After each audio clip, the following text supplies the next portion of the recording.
La emisión está comenzando. Todos los asistentes están en modo de solo escucha. Voy a comenzar de nuevo. Bueno, vamos a reiniciar la exposición. Me van a disculpar si soy reiterativo con conceptos importantes. Sociedad, nación, Estado. La sociedad es el conjunto de personas, pero se constituye en nación cuando es un conjunto de personas que tiene identidad.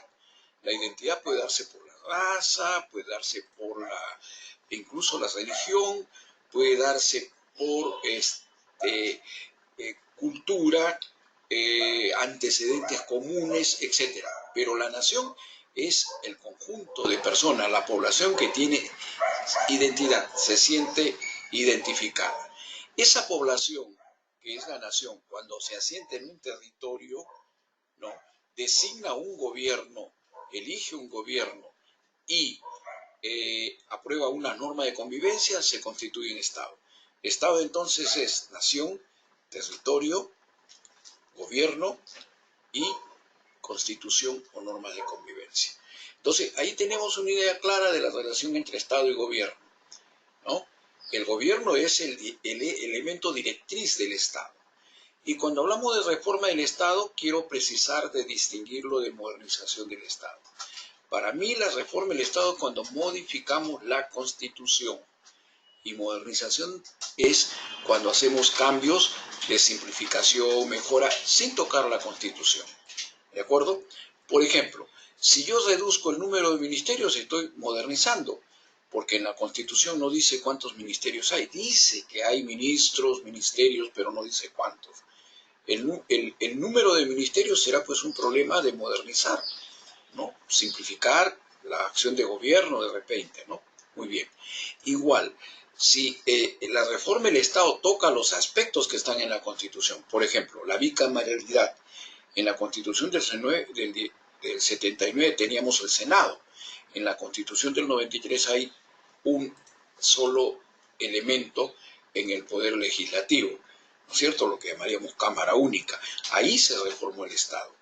En el gobierno de Toledo se tuvo que cambiar todo un capítulo de la Constitución para implementar la descentralización. Esa reforma del Estado, básicamente, ¿no es cierto? Entonces, en cambio, la modernización, como hemos dicho, es simplificar, mejorar, cambiar el orden, introducir todo un conjunto de elementos para dar un mejor servicio, fundamentalmente. Y la organización territorial del Estado podríamos identificarnos nosotros, como dice nuestra Constitución, somos un Estado unitario, es decir, un solo país, y tenemos al interior gobiernos regionales, gobiernos locales, básicamente. Ahora, ahí hay una cuestión que hay que precisar. No tenemos hasta ahora regiones. Lo que tenemos son gobiernos regionales en los departamentos, que asisten a la Constitución, y se supone que era algo transitorio, ¿no es cierto? Que en cada departamento se organiza un gobierno, y a ese le llamamos gobierno regional, pero realmente no es un gobierno de región, es un gobierno de departamento, ¿no? Y lo que tenemos más abajo son las provincias, y hay gobiernos provinciales como los distritos, ¿no? Y también los centros poblados, ¿no? Que tienen una menor jerarquía, ¿ok? Entonces, esa es más o menos la organización territorial del Estado que tenemos en la actualidad.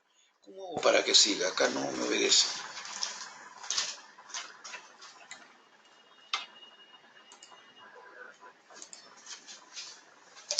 Ya.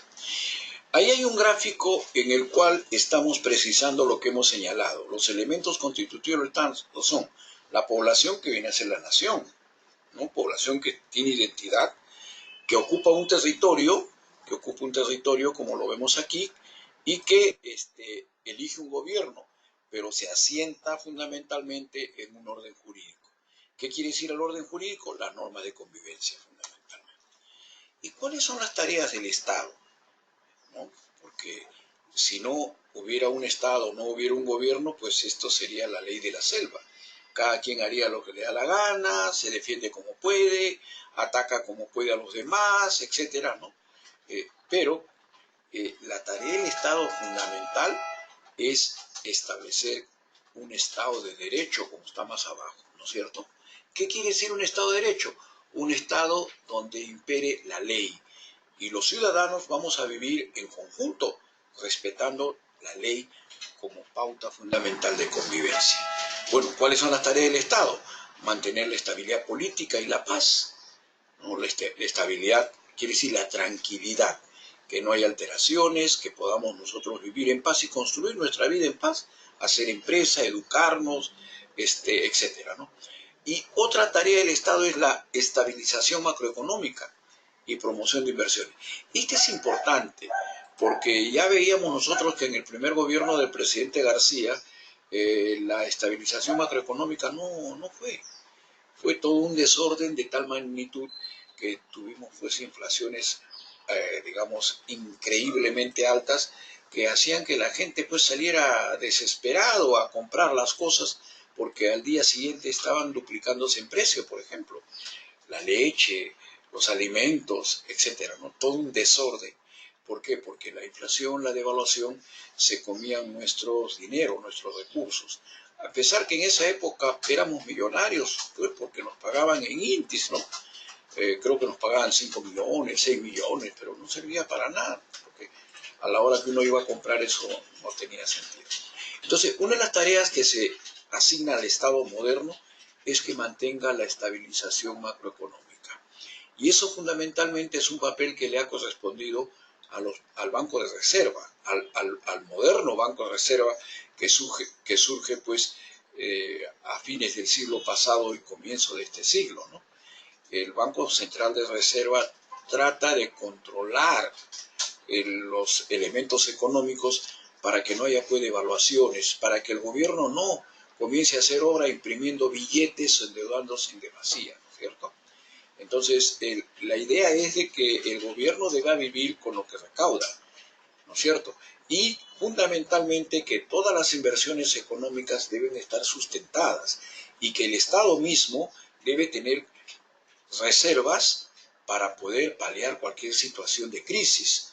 No nos olvidemos que en la época cuando se fue el presidente Fujimori nuestras reservas estaban en cero. Toledo la dejó en 17.000 millones, creo, y en la actualidad estamos por los 80.000 millones.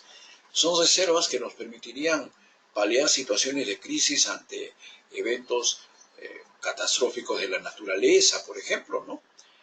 Entonces, en la actualidad, lo que tenemos es estabilidad macroeconómica. ¿Qué significa? Que los precios suben, pero lentamente, que hay alguna inflación o devaluación, pero muy manejable, y que podemos endeudarnos, podemos hacer empresas, podemos sacar créditos, podemos desarrollar la economía. Si no hubiera esa estabilidad, no podríamos hacer nada. Y la otra parte del Estado es promover las inversiones, pues, ¿no? Es decir, tratar de que se invierta en carreteras, se invierta en hospitales, se invierta en educación, etcétera, ¿no? Solamente un dato. El Perú, de cada 4 soles que requiere para la inversión, solo tiene 1 en poder del gobierno. Quiere decir que faltan 3.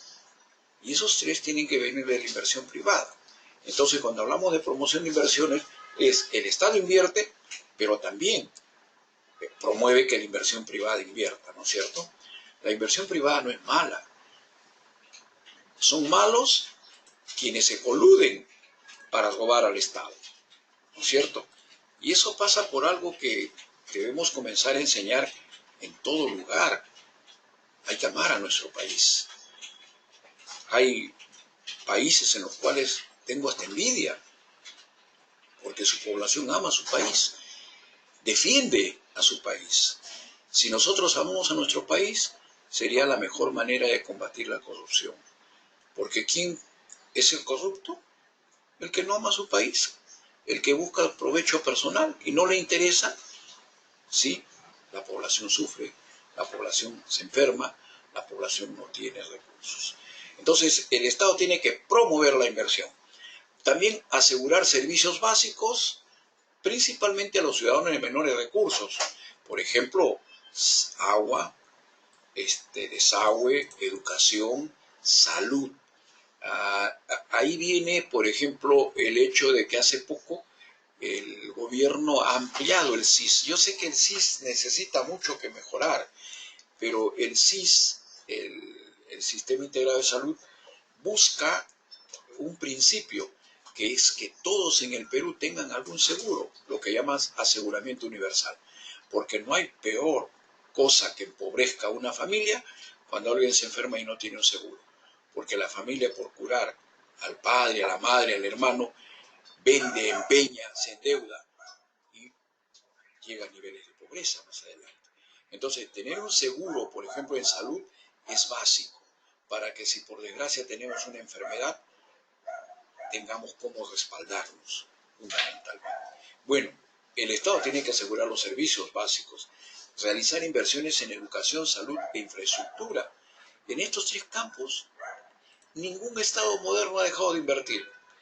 Educación para que la población sea más competitiva, nuestros hijos deben ser más competitivos para poder, digamos, competir con otros países, competir en el mercado de producción de bienes, servicios, etcétera. La salud para poder tener calidad de vida también. Y la infraestructura para acortar las distancias en nuestro país. Y también para dotarlo pues de colegios, dotarlo de centros de salud, etcétera. Otra tarea del Estado es regular los mercados competitivos. Los mercados no se pueden regular solos.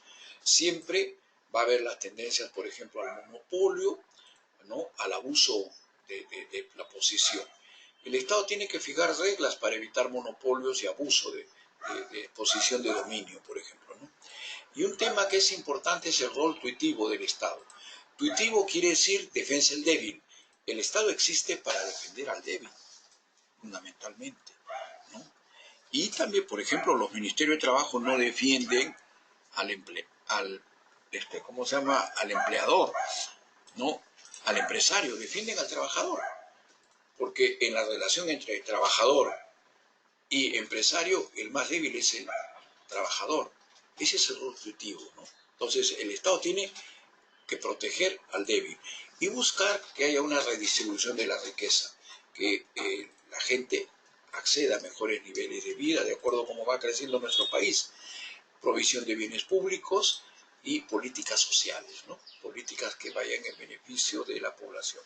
Y lo que dije al comienzo, el Estado de Derecho, ¿qué significa? Que vivimos en un país donde la ley se cumple y donde nosotros no somos salvajes, no hacemos lo que nos da la gana, sino que hacemos lo que la ley nos está estableciendo para convivir. Y otro rol del Estado es cumplir con las obligaciones nacionales y internacionales, ¿no? El rol del Estado es cada vez más complejo porque hay externalidades, monopolios, etc. ¿Qué son externalidades? Son aspectos que ocurren afuera, pero que afectan al interior. Por ejemplo, alguien puede fumar, no vamos a ir contra que no fume, ¿no? Pero ¿qué pasa más adelante? Esa persona se va a debilitar de los pulmones y probablemente el Estado va a tener que cargar con esa persona atendiéndolo en un hospital. Entonces, ¿cómo nos cubrimos eso? Fundamentalmente colocando impuestos a los cigarrillos.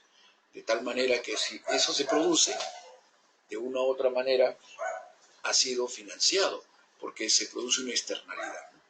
Igual podríamos decir nosotros en cuanto a la contaminación. La contaminación daña.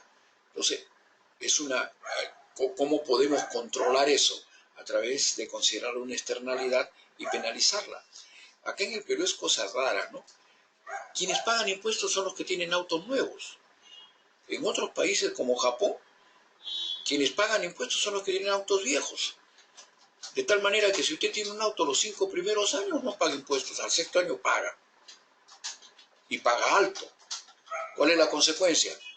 Que usted se adquiere un vehículo nuevo a los 5 años, por ejemplo, y el otro pues lo manda a países como el Perú, ¿no?, que ahí que le metan fierro, qué sé yo, pero contaminan, ¿no es cierto? Entonces, aquí en el Perú, quienes tienen autos viejos no pagan impuestos. Quienes tienen autos nuevos pagan impuestos. ¿Quién contamina más? Los autos viejos. ¿Quién debería pagar más? Los dueños de los autos viejos. Bueno, ese es el rol del Estado, entre otras cosas, ¿no? Bueno, la intervención del Estado justifica pues la políticas públicas. Esta es la estructura del Estado graficada, ¿no? Ahí tenemos los tres famosos poderes, legislativo, ejecutivo y judicial, ¿no? Y lo que dice EAC es entidades autónomas constitucionales. Son instituciones que no están bajo el poder ejecutivo, no están bajo un ministerio, ¿no? Forman parte del Estado, pero que tienen una autonomía que está en la Constitución. Ahí tenemos, por ejemplo, al Banco Central de Reserva, al Tribunal Constitucional, a la Contraloría General de la República, ¿no? Entonces, son entidades constitucionalmente autónomas. Y el Poder Legislativo, que supuestamente pues tiene como finalidad principal legislar, fiscalizar, y ahora le han agregado la representación, ¿no? Bueno, pero fundamentalmente es legislar, por eso es poder legislativo. Y el poder ejecutivo, que se supone ejecuta lo aprobado, y el poder judicial, que va a discernir cuando haya disputas fundamentalmente, ¿no es cierto?, en todo el aparato social. El poder ejecutivo se organiza con la presidencia del Consejo de Ministros y los ministerios. En realidad la PCM viene a ser como un ministerio, solo que es un ministerio coordinador y está a cargo del presidente del Consejo de Ministros, que es el gran ministro coordinador de todos, ¿no es cierto? Debajo de los ministerios que tenemos instituciones públicas y empresas. Y como otro nivel de gobierno, ¿no?, los gobiernos regionales y gobiernos locales, fundamentalmente. Esta es la estructura básica. El marco legal del gobierno está dado por la Constitución, la ley de base de descentralización, la ley orgánica del gobierno regional, la ley orgánica de municipalidades y la ley orgánica del Poder Ejecutivo. Ojo, se llaman leyes orgánicas porque son leyes que requieren mayoría calificada para su aprobación. Y aparte de eso, que son leyes que se derivan directamente de la Constitución, regulan un aspecto de la Constitución. Por ejemplo, en la Constitución habla de municipalidades. La ley orgánica de municipalidades, ¿qué cosa va a hacer? Va a regular eso en detalle para ver cómo funcionan todas las municipalidades. La LOPE, la ley orgánica del Poder Ejecutivo, ¿qué va a hacer? Va a regular todo el desarrollo de cómo funciona el Ejecutivo fundamentalmente. Igual el caso de la ley orgánica de gobierno regional, ¿no es cierto? Es bueno precisar un concepto como administración pública. El gobierno cuenta con una organización a la cual le denomina administración pública, o administración gubernamental también podría ser, ¿no? Porque es una administración para gobernar. Es el medio o instrumento para el ejercicio del poder. A través de ella se ejecuta con mayor o menor eficacia las decisiones del gobierno. Entonces, la administración pública está supeditada al gobierno en sus tres niveles, ¿ah?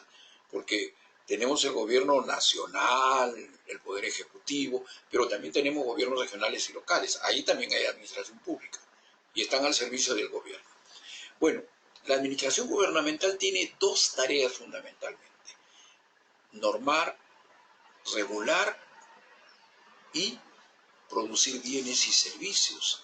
Como normar, regular establece la regulación de las leyes, por ejemplo, establece normas administrativas para que funcione el aparato público, ¿cierto?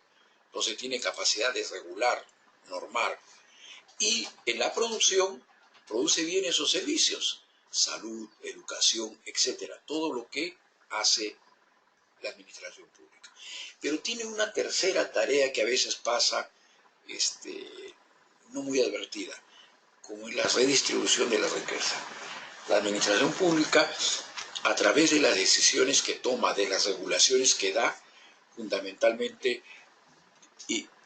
interviene en la redistribución de la riqueza. Por ejemplo, si se exonera de un impuesto a alguien, alguna entidad o algún sector, ese está ayudándolo a que ese sector progrese más rápido, ¿no es cierto?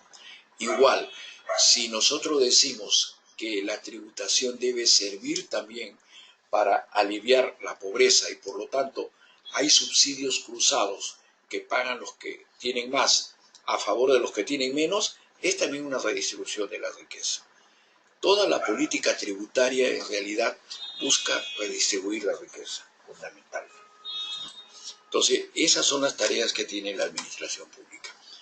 El Poder Ejecutivo está conformado por la Presidencia de la República, el Consejo de Ministros, como hemos visto ya, la Presidencia del Consejo de Ministros, que es el ministro coordinador de todos los demás, es el presidente del Consejo de Ministros, ¿no?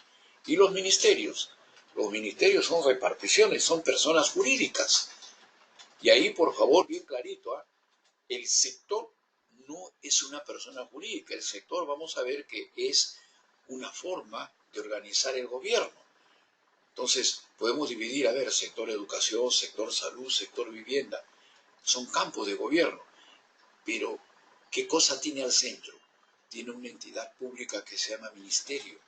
Y ese ministerio es el que va a permitir gobernar el sector, con el ministro a la cabeza. Pero no solamente le dan un ministerio, al ministro le dan también organismos públicos y empresas. Y entonces, con esto es que camina el gobierno sectorial que está a la cabeza de los ministerios.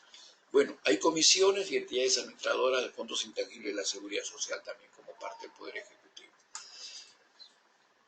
Es importante este principio que voy a mencionar, que está comenzando la ley del Poder Ejecutivo, la ley orgánica, está. Pero este principio obedece también a una serie de fallos que ha dado el Tribunal Constitucional. Y bien clarito dice, las autoridades están sometidas a la Constitución, a leyes y demás normas de ordenamiento jurídico. Desarrollan sus funciones dentro de las facultades que le están conferidas. Miren, esto es importante, ¿eh? Entonces, ¿qué cosa quiere decir? Que una autoridad puede hacer todo lo que la ley no le prohíbe. No. Yo, como persona natural, yo puedo hacer todo lo que la ley no me prohíbe, pero como funcionario no. Como funcionario yo solo puedo hacer lo que la ley me faculta, las facultades que le están conferidas. Entonces, ¿cuál es el campo de acción de un funcionario o de una entidad pública? Las facultades conferidas por ley, fundamentalmente. Entonces, no es que los servidores públicos puedan hacer todo aquello que la ley no le prohíbe. No, solo pueden hacer aquello que la ley les faculta. Este es un principio que hay que tenerlo en claro. Bueno, hecha esta introducción, pasamos a ver la parte de modernización del Estado. ¿De acuerdo? Ya habíamos agregado algún aspecto, adelantado algún aspecto sobre modernización del Estado, ¿no? Se entiende como la incorporación de nuevos enfoques de índole empresarial. Estamos como la ingeniería, benchmarking, outsourcing, palabras en inglés, ¿no? Benchmarking en realidad es comparación. ¿Cuándo se aplica? Cuando yo para mejorar voy a compararme con el mejor. Voy a tratar de alcanzarlo y superarlo, ¿no? Entonces, si yo soy una universidad pública, yo podría tratar de buscar quién es la mejor universidad que desarrolla investigación, ¿no es cierto? Público-privada, y estudio sus procesos, sus metodologías, las herramientas que utiliza para desarrollar la investigación. Y eso que he estudiado lo trato de aplicar en mi universidad. Estoy haciendo benchmarking. ¿Pero para qué? Para tratar de avanzar y, de ser posible en algún momento, superarla y mejorar el enfoque. El benchmarking viene de la actividad privada. Es una técnica que la utilizan mucho las empresas privadas, ¿no es cierto? Tratan de ver cómo lo hace el mejor y tomar los procesos que hace el mejor y probablemente superarlo. El outsourcing es la tercerización propiamente, ¿no? Como cada vez más las empresas se concentran en lo que es sustantivo, ¿no es cierto? Lo que llamaríamos en la parte principal, el corazón, ¿no? La pepa del negocio, como diríamos, ¿no es cierto? Y para el resto buscan aliados. Entonces, usted va a un hospital, por ejemplo, privado, y el hospital privado tiene todo lo que es el quirófano encargado a una empresa de digamos, anestesiólogos. Y trabajan bien, ¿no es cierto? Pero el hospital no maneja el quirófano lo maneja una empresa privada. Pero cuando a usted lo operan en esa clínica privada, usted ni cuenta se da. ¿Por qué? Porque ahí no hay diferenciación, todos trabajan en conjunto. Entonces, la tercerización es una práctica que se da en todas partes, fundamentalmente del mundo, ¿no es cierto? Y bien, trata de superar la administración burocrática. Aquí en el Perú, por ejemplo, el Hospital del Niño San Borja, ¿no? que está acá en Lima, ha tercerizado todo lo que es bata gris y lo único que queda al centro es la bata blanca. La bata blanca es médicos, enfermeras, etc. Pero la bata gris, ¿qué cosa es? A ver, seguridad, limpieza, mantenimiento, lo hace una empresa tercerizada. Y si esa empresa no hace el mantenimiento apropiado, ejecuta una carta de garantía y la empresa se va a fastidiar. Entonces, la tercerización funciona también en este sentido, ¿no? Modernizar la gestión en suma significa transformar la forma de hacer las cosas en las instituciones públicas, introduciendo cambios organizacionales que tengan un impacto en el sistema económico y en la imagen que tiene la ciudadanía sobre el sector público. Por lo tanto, modernizar las instituciones públicas significa abarcar sus formas de organización, funcionamiento, modalidad de prestación de servicios, la planificación de sus los resultados de Estado. Por ejemplo, la modalidad de prestación de servicios. Cada vez estamos automatizando más los servicios de tal manera que uno a veces puede, de forma por internet, etcétera, acceder a un servicio público, ¿no? Cada vez esto es más frecuente. Entonces, esas modalidades comienzan a cambiar, ¿no es cierto? También las formas de organización. Tenemos organizaciones virtuales, por ejemplo, ¿no? Una organización virtual es aquella que se concentra en lo principal, lo que llamaríamos el core business, la competencia esencial. Y para el resto, ¿qué busca? Socios, terceros, ¿cierto?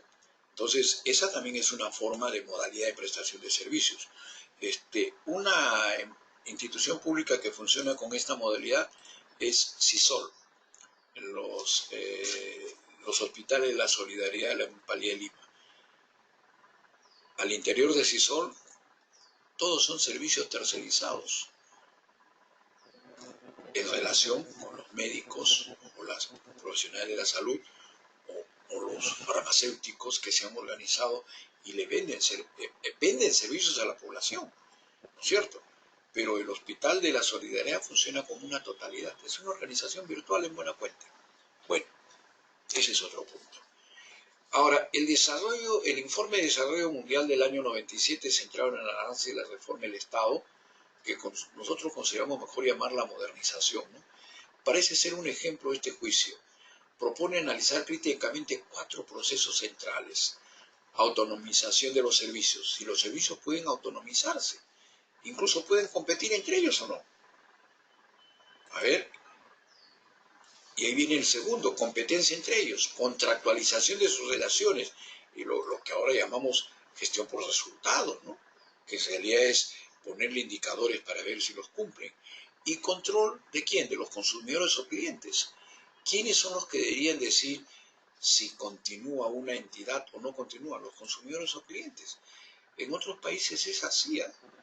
Uruguay tiene un sistema de salud en la cual son los usuarios los que cotizan a una caja única que maneja el Estado, y el Estado les contrata la atención de salud, lo que llamaríamos un seguro de salud, con una serie de operadores. Pero si uno de los operadores no me atiende bien, yo puedo cambiarme, y ese operador se va a quedar con menos clientes. Entonces, digamos que por ahí hay también algunos procesos que pueden ayudar a una modernización. Ahora, la Secretaría de Gestión Pública, en el caso nuestro, que forma parte de la Presidencia del Consejo de Ministros, es el ente central del proceso de modernización, ¿no? La modernización en el 2002 se aprueba con una ley, la 27658, que declara al Estado peruano en proceso de modernización con la finalidad de mejorar la gestión pública y construir un Estado al servicio del ciudadano, fundamentalmente. ¿De acuerdo? Y hay un decreto supremo que aprueba la política y el plan de implementación de la política, primero de 2013 al 2006. Ahora hay normas que han actualizado esto, ¿no? Bueno, pero así nació. En el 2018 hay un reglamento del Sistema Administrativo de Modernización de la Gestión Pública, ¿no? En la LOPE se crea, en la Ley del Poder Ejecutivo, se crea el Sistema Administrativo de Modernización de la Gestión Pública, el cual venía como un remanente propiamente de lo que era racionalización antigua, ¿no? Entonces, el sistema de modernización va a asumir lo de racionalización, pero también otros elementos. No solamente se va a quedar con lo de racionalización, sino que va a tocar otros elementos más importantes incluso en relación al funcionamiento del Estado, ¿no? Bueno, en 2009 hay principios de actuación para la modernización de la gestión pública mediante una resolución de la Secretaría de Gestión Pública, cuyo objetivo es orientar, articular e impulsar en todas las entidades públicas el proceso de modernización hacia una gestión pública para resultados que impacte positivamente en el bienestar del ciudadano y el desarrollo del país. Entonces, la modernización busca bienestar del ciudadano y desarrollo del país y tiene como herramientas, pues, todo un conjunto de herramientas que traten de impulsar positivamente el alcance de todas las entidades públicas que conforman el Estado sin afectar los niveles de autonomía.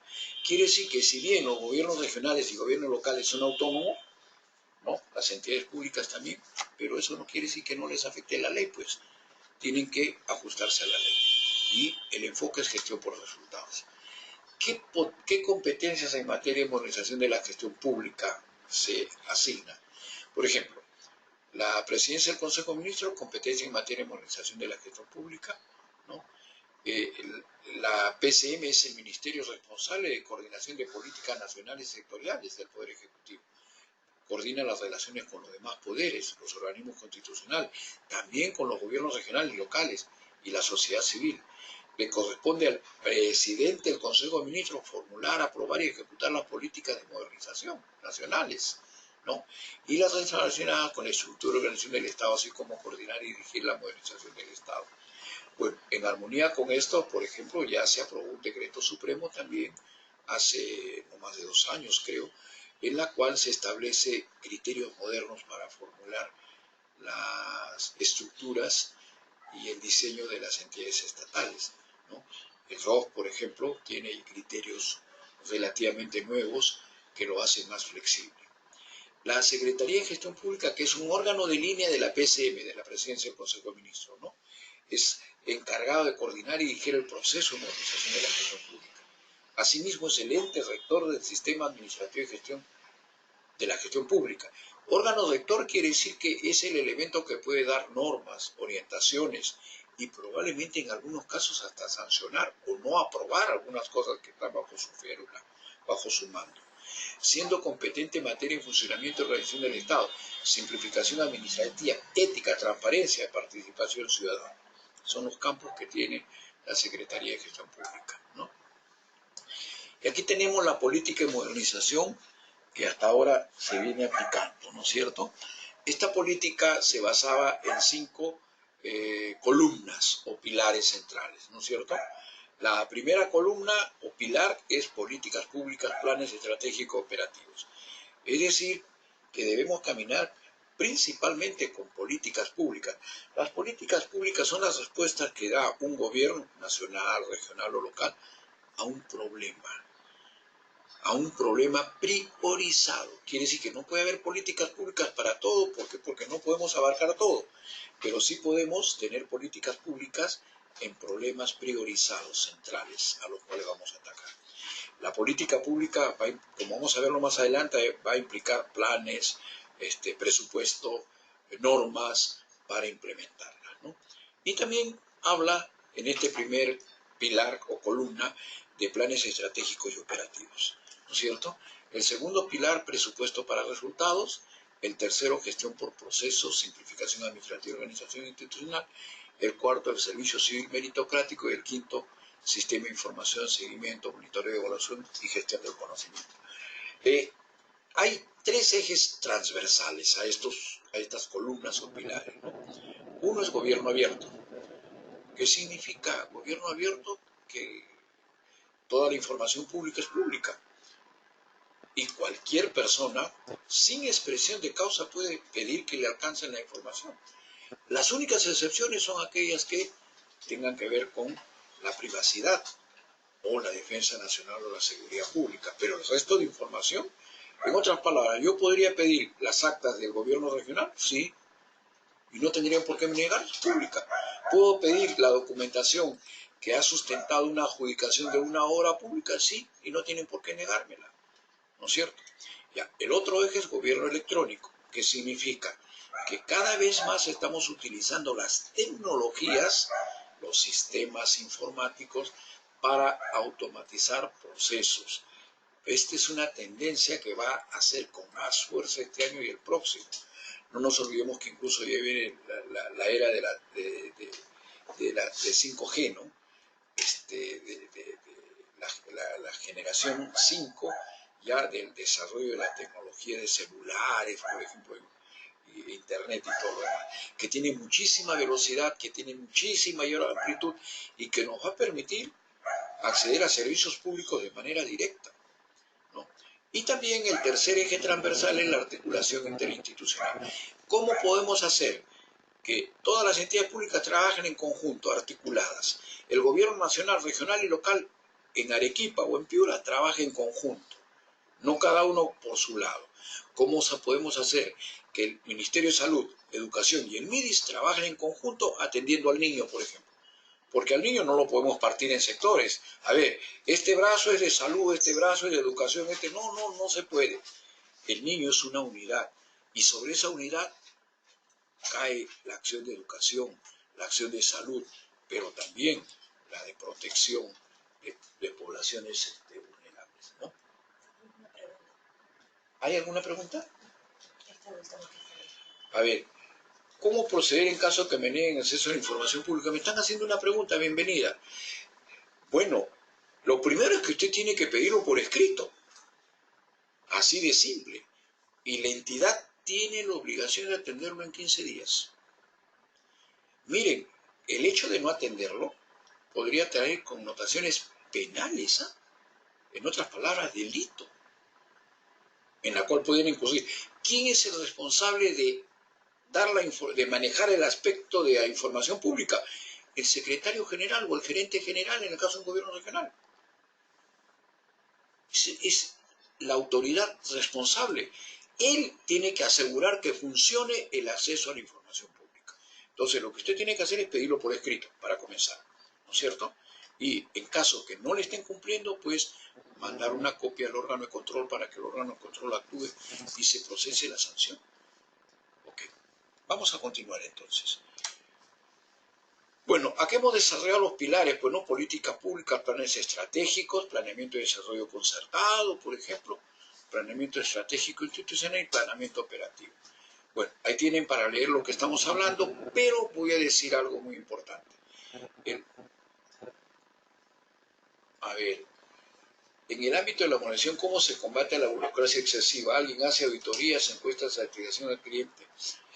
En el marco de, a ver, en el marco del servicio civil meritocrático, se supone que las entidades deberían pasar a determinar cuánta gente es la que realmente necesita. Y ahí romper con el excesivo nivel de gente que tiene. El Ministerio de Economía está actuando cada vez más fuerte en el control de la planilla estatal. Ya la planilla estatal no la puede mover el municipio como le dé la gana. Es el Ministerio de Economía y Finanzas quien le ha asignado una plantilla, y esa tiene que respetarse. Hay un conjunto de acciones que vamos a ir tomando al respecto. Les voy a pedir que por favor las preguntas me las hacen al... Voy a hacer un paréntesis porque si no, no tengo hilación en la exposición. ¿De acuerdo? Bienvenida a las preguntas, pero quisiera tener la hilación correspondiente. ¿Ok? Entonces decíamos, por ejemplo, que en cuanto al pilar 1, el planeamiento estratégico es un planeamiento de mediano y largo plazo, mínimo 3 años, 5 años, qué sé yo, 10, 20, 30, no sé cuántos, aunque es difícil ahora hacer planes muy largos porque nadie sabe lo que va a pasar. El mundo cambia tan rápido que los chinos dicen que la mejor manera de planificar es mirar en la niebla. Algo así como que el mundo es una niebla y no podemos ver muy lejos, pero hay que hacer planes estratégicos. Y el plan operativo es el plan fundamentalmente del año, que tiene que ir amarrado con el presupuesto, fundamentalmente, ¿no? El segundo pilar, presupuesto para resultados, parte de una premisa, que la plata hay que gastarla, pero contra resultados. No te puedo dar plata para que hagas lo que quieras y no mostrar resultados, ¿no? Entonces, debe permitir identificar a la población de cada programa específico, vincularla con los productos resultados de las entidades. Aunque no será posible esta metodología aplicarla de manera inmediata a la totalidad del gasto. Por ejemplo, el gasto corriente no puede ser por resultados. Pagar agua, luz, etcétera, no todo. Pero sí se puede, gran parte del presupuesto, trabajarlo como productos o servicios que sean medibles y para este gasto asociado a la cadena de valor establecer los resultados que se esperan, ¿no? Y gestión por procesos, que vamos a ver, simplificación administrativa y organización institucional. Vamos a ver luego procesos más adelante, por eso voy a tocar con más fuerza eso. Simplificación administrativa es eliminar todo aquello que sea innecesario, ¿no es cierto? Y la organización institucional, tener una organización apropiada, una organización que permita llevar adelante los objetivos de la organización. Es evidente, como una de las preguntas que ha venido, es que si la organización es demasiado cargada de gente, pues nos vamos a tropezar entre nosotros mismos, ¿no es cierto? Y eso debido a que hay una serie de prácticas que hay que cambiar. Yo he escuchado al presidente del Consejo de Ministros en una conferencia que hubo hace pocos días, en la cual él está anunciando que va a parar el hecho de que judicialmente se incorpore en la planilla, principalmente municipalidades, al personal que aduce que ha estado trabajando como servicios no personales y que tiene derecho a que lo pongan en planilla, ¿no es cierto? Y hay una sentencia del Tribunal Constitucional que más o menos delineaba los elementos, ¿ah? La sentencia del caso Batuco, si quieren indagar ustedes un poquito más, ¿no? Donde decía que para que el juez ordene poner a una persona en planilla tenían que darse dos requisitos. Primero, que ha habido concurso de mérito y oposición público, ¿no es cierto? Y segundo, que debió existir, miren, la plaza prevista, presupuestada y vacante. Si no ha habido plaza prevista, presupuestada y vacante, el juez debería agarrar y decirle al señor, tome su demanda, hágalo por la vía civil, pidiendo que le reparen el daño cometido, pero no lo ponemos en planilla. Yo creo que algo de eso va a salir estos días, por lo que escuché, de lo que el primer ministro hablaba al respecto. Entonces, la organización institucional no puede ser, pues, una organización tan grande que impida su funcionamiento. Entonces, la Secretaría de Gestión Pública ha sacado una norma hace poco acerca de cómo hacer una organización institucional más flexible. En otras palabras, un rock más moderno. El servicio civil meritocrático, que lo vamos a tocar más adelante también, bueno, busca que todos los regímenes laborales desaparezcan a futuro, pues, y que haya uno solo, que sería un régimen de servicio civil en el cual prime el mérito y tenga beneficios que los trabajadores públicos accedan de manera igualitaria, ¿no? Porque en la actualidad tenemos un conjunto de 276, 728, qué sé yo, cash y ahora hasta los terceros, que cada uno tiene beneficios distintos y que a veces son un insulto realmente al trabajador público, ¿no? Por ejemplo, cuando uno se va, si es 728 le paga un sueldo por año, si es 276 eso no funciona así. Es una miseria en general cuando se va, ¿no? Entonces, eso tiene que cambiar. Vamos a tocar el servicio civil meritocrático, pero que es un elemento fundamental del cambio que se plantea. El quinto pilar, sistema de información, seguimiento, monitoreo, evaluación y gestión del conocimiento. Información para recoger y analizar datos, convertirlos en información útil para la toma de decisiones, ¿no? En cuanto a seguimiento y monitoreo, el seguimiento es ver cómo se van ejecutando las cosas. El monitoreo es tomar decisiones en el camino de lo que estamos ejecutando. Y la evaluación generalmente tiene que ver con el final, para hacer un balance de lo que hemos avanzado. Y la gestión del conocimiento, que es importante, cada vez tenemos que preocuparnos más por generar conocimiento. ¿Dónde generamos conocimiento? Si en nuestra institución, por ejemplo, hay un programa de ideas y sugerencias donde se premie a quienes proponen cómo cambiar los sistemas de trabajo internos. Y eso lo puede hacer cualquier trabajador porque tiene neuronas, pues, tiene cerebro. Hay que aprovechar, ¿no es cierto? Si eso hiciéramos, cada vez habría mayor conocimiento específico de cómo mejorar las cosas. ¿Qué otra forma de gestionar el conocimiento? Trabajo en equipo. No es cierto que 2 más 2 sea 4. Cuando se trabaja en equipo, 2 más 2 será 4, 5, 6, 7, pero nunca 4. Es lo que se dice sinergia, ¿no? El todo es más que la suma de sus partes. Entonces acostumbrémonos a trabajar en equipo, a discutir, a colaborar, a cooperar. Vamos a generar conocimiento adicional. Y quizás una tercera recomendación para gestión del conocimiento es, hay que hacer reflexión cuando terminamos algo. Terminamos un programa, un proyecto, y lo que debemos decir, ¿qué pasó? ¿Qué hicimos bien y qué no hicimos bien? Lo que no hicimos bien, ¿a qué se debió? ¿Cómo podríamos en la siguiente oportunidad mejorar eso? Es lo que llaman también lecciones aprendidas. Entonces, el conocimiento se puede producir en las entidades también. Los ejes transversales, lleguemos a ver a gobierno abierto, ¿no? Accesibilidad a los ciudadanos, gobierno electrónico, uso de las tecnologías y articulación institucional, que los niveles de gobierno, los 3 niveles, nacional, regional y local, trabajen juntos en un territorio. Pero también, en términos horizontales, los ministerios trabajan en conjunto. No son chacras.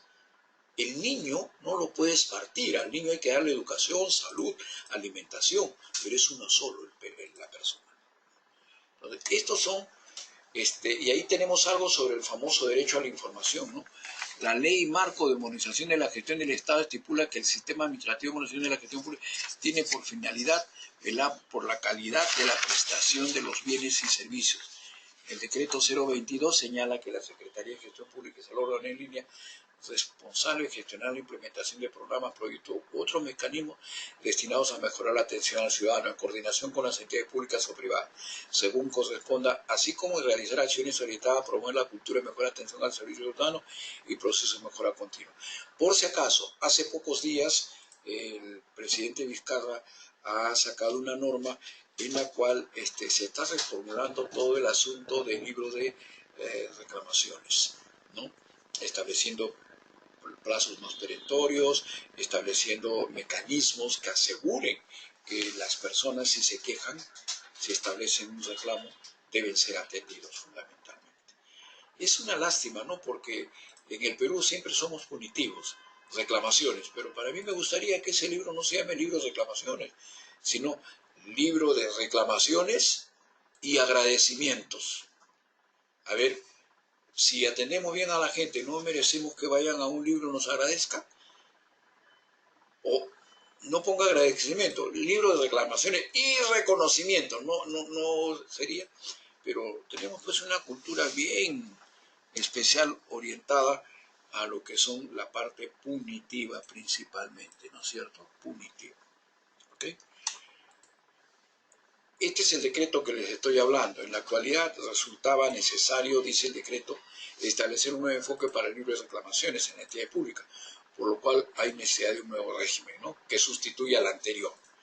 La nueva norma busca fortalecer el marco normativo que regula el proceso de gestión de reclamos para promover una cultura de mejor atención al ciudadano, brindar a la ciudadanía servicios de calidad y determinar el alcance de las condiciones, roles, responsabilidades y las etapas del proceso de gestión de reclamos ante las entidades de la administración pública. Esto en realidad fortalece la participación ciudadana, porque si yo voy a una entidad pública y me atienden mal, puedo pedir el libro de reclamaciones. Luego usted a ver cómo lo pone de vuelta y media a los funcionarios. ¿Por qué? Porque ellos después van a tener que dar cuenta por qué hay ese reclamo, fundamentalmente, ¿no? Muy bien, pasamos a un siguiente punto que es gestión de políticas públicas, fundamentalmente.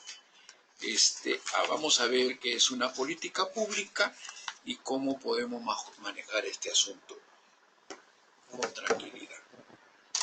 Primero, ¿qué son las políticas públicas?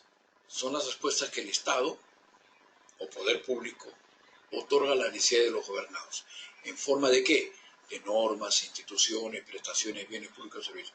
En este sentido está ligado directamente a la actividad del Estado en tanto ejecutor, es decir, aludiendo a la administración del Estado, centralizada o centralizada, e involucra una toma de decisiones y previamente un proceso de análisis y de valorización de dichas necesidades. Vamos a remarcar algunos aspectos. Primero, las políticas públicas son respuestas que el gobierno regional, que la municipalidad, que el ministerio tal o que el Estado en general otorga. Respuestas que da ¿a qué? A problemas que expresan las necesidades de la población, ¿no es cierto? Ahora, una política pública es una respuesta a problemas priorizados, vamos a verlo más adelante, ¿no? ¿Y cómo se da? Se da en forma de normas, instituciones, prestaciones o servicios públicos. Vamos a ver esto. A ver, la formación de una política pública implica la necesidad de definir el problema y asignar prioridades. Esto es clave. Bueno, ¿de qué estamos hablando? ¿Cuál es el problema que queremos resolver? Quizás les puedo... A ver, voy a hacer un paréntesis. ¿Qué les parece si conversamos sobre una política pública exitosa? En el gobierno de Toledo se tomó una decisión acerca de una política pública de vivienda. ¿De acuerdo? Bastante de Toledo, el Estado, para resolver el problema de vivienda de la gente no tenía casas, etc. Bueno, una de las cosas que hacía era el Estado construir casas. Ahí tenemos Fonavi, tenemos el Banco de Materiales, el Banco Hipotecario. Todo el Estado construía casas y luego las entregaba, ya sea por sorteo o directo. Pero, ¿quién construía las casas? El Estado. Esa era la respuesta del Estado al problema de vivienda, ¿no es cierto? Pero, ¿qué sucedió en ese gobierno? Se tomó una decisión. El Estado no construye una sola vivienda más. Oye, si el Estado no construye una vivienda, entonces, ¿qué va a hacer? El Estado va a promover que se construyan viviendas. Pero ese es un cuento, promover cómo. Entonces, el gobierno conversó con los bancos y le dijo a los bancos, señores de los bancos, ¿ustedes por qué cobran altos intereses al que es pobre? ¿No? 60%, etcétera, si no vean las tarjetas de crédito. ¿Por qué cobran altos intereses al que es pobre y al que es rico le cobran 7, 8, 9% al año? Y el banco dice, es un problema de riesgo. El que es rico tiene propiedades y si no paga podemos actuar sobre él. El que es muy pobre no tiene propiedades, que lo vamos a parar de cabeza y no cae nada. Entonces, ahí es donde nosotros nos cuidamos con altos intereses. Entonces el gobierno le dijo a los bancos, bueno, ¿qué les parece si hacemos una cosa? Yo voy a tener un fondo que respalda el préstamo que ustedes den a la gente. En otras palabras, si no pagan ellos, pago yo. Entonces el Estado dijo, los bancos privados dijeron, ¿cómo? Se nos abrió pues el milagro, ¿no? Este es un negocio redondo. Claro, nosotros vamos a prestar, pero si no pagan ellos, paga. Sí, hay un fondo de garantía. Estoy, digamos, como diríamos, simplificando la explicación, porque tiene detalles técnicos que no son necesarios. Entonces, ¿qué cosa se hizo? Eso. ¿Y los bancos qué hicieron? Bajaron la tasa de interés hipotecaria. ¿A cuánto? A 8%. Con el bono del buen pagador es 8%. Sin el bono del buen pagador puede ser 11%, 12%. Nunca en el Perú se prestó para comprar una vivienda a esa tasa de interés. Nunca. Les hablo yo que tengo bastante edad. ¿No es cierto? Eso por un lado. Pero por otro lado, la oferta de vivienda, entonces el gobierno habló con los constructores, las empresas. ¿Por qué no construyen ustedes más casas para la gente? No, es que tenemos que vender y luego nos van a pagar a largo plazo. No, porque ahora es el banco el que le presta al cliente, pero la plata ni la ve, porque la plata directamente pasa a pagarle a ustedes. De tal manera que si ustedes construyen viviendas, construyen edificios, van a tener la liquidez inmediata. Entonces, dos reglas claras, ¿no es cierto? A ver, los bancos van a prestar porque hay garantía de que se les va a pagar y las tasas van a ser bajas. Y los privados van a construir casas porque saben que si es que un cliente quiere una casa, pide el préstamo al banco y el préstamo va a la empresa constructora a pagar la vivienda. De tal manera que el cliente ya no tiene deuda a la empresa constructora, sino deuda, ¿a quién va a tener? Al banco.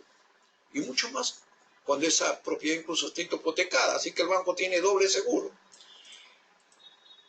Así se ha hecho o no se ha hecho. ¿Y qué hizo el gobierno además? A ver, cambió las leyes, creando los fondos, el fondo vivienda, el fondo esto, el fondo el otro, todo, creando una serie de entidades públicas. Cambió normas, regulaciones, metió plata. ¿Cuál ha sido el resultado? Que nunca en el Perú se ha construido tantas viviendas como ahora. Y algo más, que ya no es el Estado el que decide qué vivienda te voy a dar. Es el cliente, el usuario, el ciudadano, quien decide qué vivienda quiere. Y va a decidirlo en función del dinero que tiene. ¿No es cierto? Porque hay viviendas para todos los gustos ahora. Hace poco, pues, comprarse una vivienda en Santa Clara, dicho sea de paso, por donde va a pasar el tren subterráneo y va a llegarse a Lima en 30 minutos, estaba pues en 110.000 soles. Un departamento de 80 metros cuadrados, ¿no es cierto? Baratísimo. Y si hay un préstamo bancario se paga pues suave, ¿no? Pero no, yo quiero vivir en San Borja, quiero vivir en Surco. Bueno, pague pues. Hay un departamento que cuesta $200.000. Pero hay otras opciones. Lince, por ejemplo, tiene una oferta interesante, ¿no es cierto? Alrededor de las playas del norte también hay. Es decir, ¿cuál fue la política pública del gobierno? Uno, no más construcción de viviendas por el Estado. Dos, vamos a hacer que el banco preste a tasas más bajas. Tres, vamos a incentivar para que las constructoras construyan porque van a tener liquidez. Y cuatro, lo más importante, quien decide dónde comprar es el ciudadano. Entonces, si usted quiere vivir cerca a su trabajo, comprará pues algún departamento cerca a Lima, ¿no? Que están por toda la zona de la Avenida Colonial, hacia el Callao, están baratos y están céntricos en Lima. No, que yo tengo problemas de salud, quiero, aire con menos humedad, váyase por Santa Clara. No, que a mí me gusta la playa, váyase pues acá a los distritos que están pegados a la playa que también están construyendo. ¿Quién escoge? Yo. E incluso si yo me caso con una chica joven, la primera parte de nuestra vida podemos vivir en un departamento pequeño. Cuando lleguen los niños, vendemos ese departamento y nos compramos otro. ¿Se puede o no? Esa es la política de vivienda que se implementó. Esa es una política pública. A ver, se tomó una decisión ante un problema, priorizando que el Estado no iba a construir viviendas. Se promovió que los bancos bajasen el interés. Se promovió que las constructoras tuvieran liquidez. Se promovió que el ciudadano sea el que escoja. Y algo más que se promovió, la competencia. Porque ahora las constructoras, como los bancos, compiten, ya sea en las tasas, como también en los lugares. ¿No es cierto? Los constructores ahora ofrecen clubhouse, es decir, una casa con club. Bueno, el que quiere lo compra, pues el que no, no.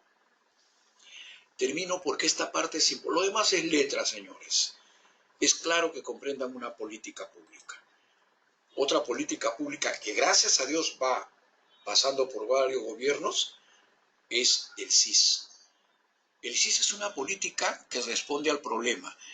La gente necesita un seguro en salud porque si no tiene un seguro en salud y viene una enfermedad, se empobrece la familia, venden la casa, se prestan del banco, se endeudan por salvar al hijo, a la madre, a alguien de la familia. ¿Qué es lo que tiene que tener en el Perú? Un seguro de salud. Que ojalá el SIS vaya mejorando, ¿ah? Y debe mejorar, hay que exigir eso.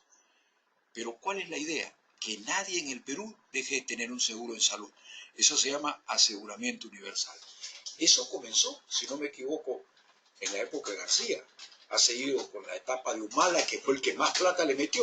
Y ahora el presidente Vizcarra, que acaba de hablar de incorporar 3 millones más de personas al CIS. Es decir, vamos a tener casi 20 millones de personas cubiertas por el CIS. Y no tenemos plata para eso, sí tenemos plata. Y si hay que crear algún impuesto que lo paguen quienes tienen más recursos, pues que lo paguen. ¿Acaso el peruano no tiene derecho a la salud? Esa es una política, por ejemplo, ¿no es cierto? Así como esa, hay otras en el Estado. Entonces vamos acá a definir, a ver la formulación de una política, vamos a leer lo que hemos explicado, definir el problema, asignar prioridades. ¿Qué quiere decir? Que no todo voy a poder resolver, pero voy a seleccionar 5 o 6 políticas que son las que le voy a meter más fuerza. ¿Cuál es mi problema? ¿Qué es lo que me importa? ¿Hacia dónde queremos llegar? ¿Qué queremos cambiar? Evaluar la disposición de recursos humanos, tecnológicos, financieros. ¿Con qué cuento? ¿Qué tengo? ¿Quién me ayuda? Seleccionar actividades o tareas a hacer desplegarse en el tiempo y el espacio. ¿Qué hago? ¿Cómo lo hago? ¿Dónde lo hago? Modelos de organización. ¿Cómo organizo el trabajo? ¿Cómo sabré que estoy haciéndolo bien? ¿Qué hacer en cada lugar y en cada momento? Requisitos que deben ser cumplidos para poder contar con una verdadera política. Hacer política es transformar la realidad.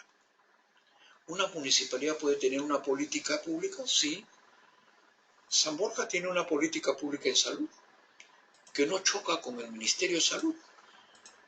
La política pública local de salud de San Borja tiene que ver, 1, salud preventiva, preventorios. 2, bicicletas, 18 establecimientos de bicicletas para que los vecinos las usen y dejen de utilizar vehículos. Sigo, desratización 2 veces al año. Sigo, el recojo de la basura puntual. San Borja es un distrito limpio y ahora está transformándose a contenedores para evitar ratas y cucarachas. Sigo, entonces yo puedo seguir y hay como 8 o 9 acciones que conforman una política de salud. Una política de salud, sí, desde el ámbito del distrito. Igual hay otras municipalidades que tienen una política en seguridad y que les ha dado resultado. Entonces, las políticas públicas, ¿qué cosas son? Transformar la realidad. Sin una idea de transformación no hay política. Las políticas, al menos desde la concepción con que operamos, están al servicio del cambio. Es por ello que el primer requisito es la voluntad de transformación. La formulación de política es establecer prioridades. Pues no puedo hacer todo, pues. Voy a atender el resto, pero voy a centrarme en 5 o 6 cosas. Y ahí tengo 5 o 6 políticas. Si no hay prioridades claras, no hay política. Si todo es prioritario, no hay prioridad, pues. Sin recursos tampoco hay política. Una política que no figura en el presupuesto es una expresión de deseo o un discurso. ¿No es cierto? Es verdad que se puede transformar la realidad sin plata, pero difícilmente se logra hacerlo sin gente dedicada a ello. Formulación de políticas es organizar acciones, definir actividades, criterios, modelos, herramientas. Sin organización no hay política. Ahora, los tipos de políticas públicas más comunes son regulatorias, ¿no?, que pues penalizan conductas o premian conductas, ¿no?, que para que se ejecuten.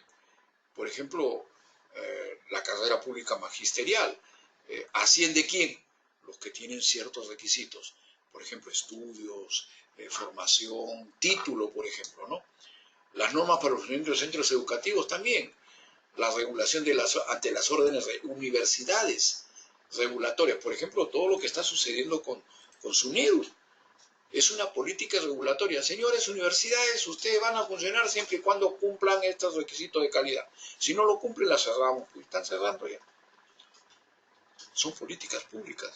Por si acaso hay una política pública en el ámbito universitario bien clarísima. Distributivas, destinadas a prestar bienes o servicios a los ciudadanos, acceso a los servicios educativos y de salud. Modalidad de financiamiento del servicio. El típico distributivo es el CIS ahorita. Pero ojo, también podría ser, ¿cómo se llama? Beca 18. Beca 18 está destinada a población pobre, ¿sí? Pero que los chicos tienen buen nivel de rendimiento. Y el Estado le paga, le paga los estudios.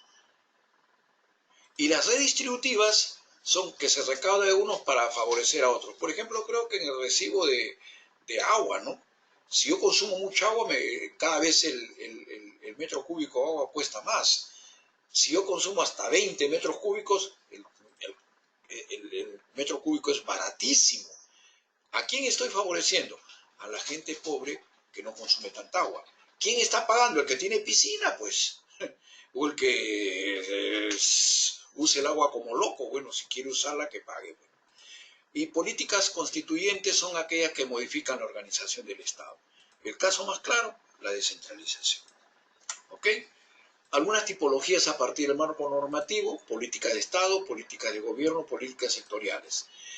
Política de Estado son aquellas en las cuales se supone que todos estamos de acuerdo. Lo más cercano a estas políticas de Estado son el acuerdo nacional, fundamentalmente, ¿no? Se supone que el acuerdo nacional, todos están de acuerdo con las políticas de Estado.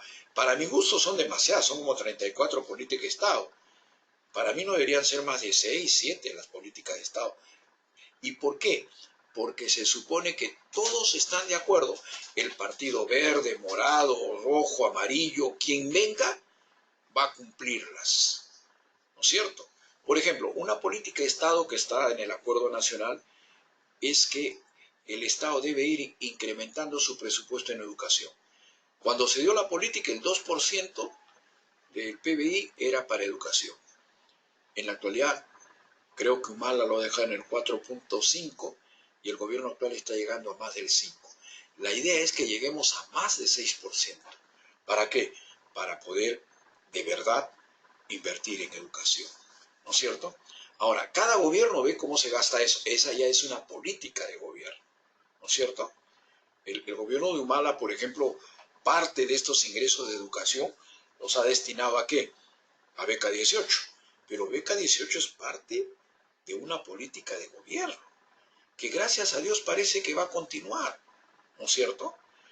Entonces, y las políticas sectoriales son las políticas de educación, salud, vivienda de cada sector. Por el nivel de coordinación puede haber multisectoriales, ¿no? Aquellos que coordinan varios sectores, o transectoriales que, como si fuera una flecha, pasan por todos los sectores. Por ejemplo, la política de género es típica transectorial. Por el nivel de gobierno puede haber políticas nacionales, regionales y locales. El ciclo de las políticas públicas es bien claro. Primero, hay que incorporar problemas en la agenda pública. ¿A qué le llamamos la agenda pública? Es que el gobierno lo tiene en su conocimiento que estos son los aspectos prioritarios. Entonces, el gobierno local, nacional, regional, dice estos son los 5 problemas prioritarios. Ahora viene el problema. ¿Cómo se definen los prioritarios? Puede ser porque el partido político de gobierno lo define, o puede ser por las presiones de los poderosos como del pueblo. Ustedes están viendo que en Chile, por ejemplo, ¿qué cosa ha sucedido? Que la movilización popular está obligando a que se haya puesto en el centro el debate de la educación, que la educación es muy cara en Chile y no permite el acceso de toda la población. ¿No es cierto? ¿Qué otra cosa más hay? La necesidad de modificar la Constitución, porque es una Constitución que, según el modelo, concentra la riqueza en pocas manos. Y lo que necesitan es una Constitución que tenga aspectos más redistributivos, que podamos crecer, pero que el crecimiento se reparta más horizontalmente. Entonces, la agenda pública está constituida por los temas que son materia de política. Esos temas pueden obedecer a la decisión del gobierno, como a las presiones de los poderosos, como a las presiones de la población también. Pero lo concreto es que al final hay agenda pública y hay que formular un problema objeto de la política pública, definir el problema, ¿no es cierto? Por ejemplo, para mí un problema de política pública debería ser la descentralización. ¿Qué hacemos? La descentralización ha sido abandonada. ¿El canon? Sí, igual, ¿no es cierto? A pesar de que ahora hay menos canon porque hay menos venta después de minerales. El canon está en función de la venta de minerales. Y como China ya no nos compra tanto porque China se ha parado un poquito, tenemos que nuestros alcaldes quieren más canon, pero no se dan cuenta que ese canon viene de que el país crezca vendiendo minerales. El canon no es permanente, el canon es temporal, fundamentalmente. Bueno, ¿qué hacemos con el canon en la descentralización? ¿Le damos a los gobiernos regionales facultades tributarias o seguimos teniendo gobiernos regionales que son pordioseros, que estiran la mano para que le den presupuesto? Ni siquiera las municipalidades son así, porque las municipalidades sí pueden crear tasas, arbitrio, derecho a contribuciones, y las municipalidades manejan impuestos, no han creado impuestos. El gobierno nacional le ha dicho, maneja la alcabala, que es un impuesto, pero te sirve para tus gastos. ¿Sí? Los gobiernos regionales no tienen facultades financieras de ese tipo. ¿Qué hacemos con la descentralización? ¿Vamos a formar regiones? ¿O ya nos olvidamos? Entonces, como ustedes ven, ahí hay un problema que tiene que ver con la descentralización, que si quisiéramos realmente tenerlo como parte de una política pública, tendríamos que pasar al paso tercero. Una vez teniendo claro el problema, ¿cuál va a ser la solución? ¿O cuáles son las soluciones? ¿Qué hacemos? El cuarto sería explicitar las políticas públicas, ponerlas en blanco y negro y comenzar a ejecutarlas. Quinto, implementación. El sexto, seguimiento. Seguimiento es sinónimo de monitoreo. ¿Qué quiere decir? Que voy viendo cómo se van ejecutando para hacer cambios en el camino. En cambio, evaluación es al final. La evaluación es cuando ya terminó todo, vamos a ver los pros y los contras, cuál es el resultado. El seguimiento, monitoreo, es en el camino para ir haciendo las correcciones. Este es el ciclo de las políticas públicas, fundamentalmente, ¿no? Ahí tienen un resumen de un libro de Fierro. Fierro es un autor chileno que escribió un manual de políticas públicas para las regiones de Chile. Y él detalla el ciclo de las políticas, pero también qué hay que hacer en cada caso, ¿no? Si ustedes quieren, se meten en internet, pongan Fierro, políticas públicas, y le va a salir el manual. ¿Ok? Muy bien. Y vemos ahora los sistemas administrativos, básicamente, los sistemas administrativos, ¿no? Los sistemas administrativos es un tema que viene de atrás. A ver, les comento brevemente.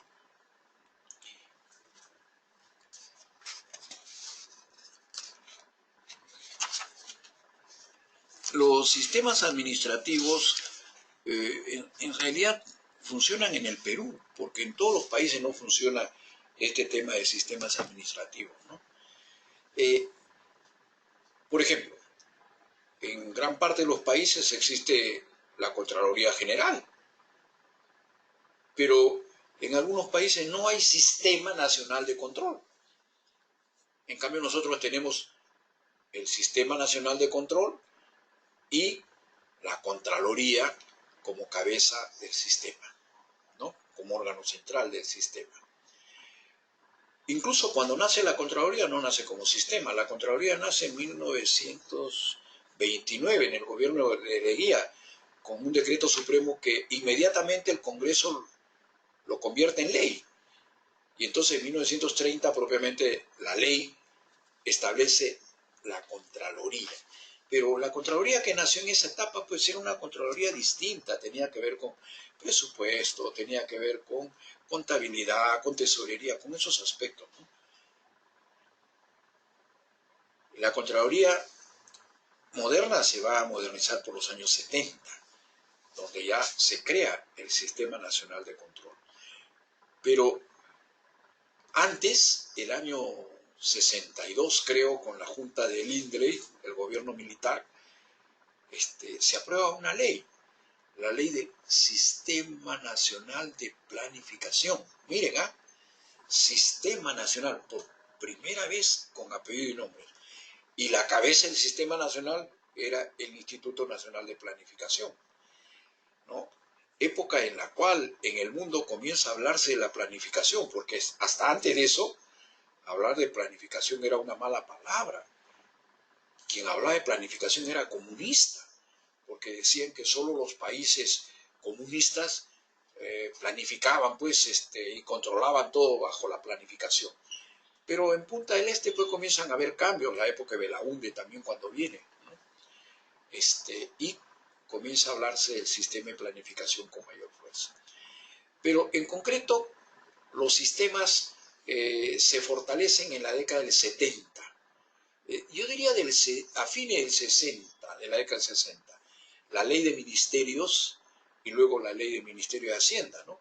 Por ejemplo, en la ley del Ministerio de Hacienda eh, nace la Contraloría como la actual Contraloría ya, porque le quitan lo que es, se crea la Dirección General de Presupuesto, se crea la Dirección General de Tesorería, se crea la Dirección General, es decir, direcciones generales que le quitan lo que tenía la Contraloría de ellas, y entonces la Contraloría se queda básicamente con el control público, ¿no es cierto?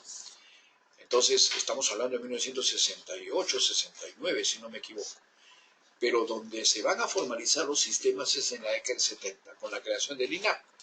El INAP nace con 2 sistemas y al final tuvo 4, ¿no es cierto? ¿Cuáles han sido? Personal, racionalización, abastecimiento y el de capacitación. Al final, esos 4 sistemas más. Y los otros sistemas los manejaba el MEF, tesorería, contabilidad, presupuesto, etcétera, ¿no es cierto?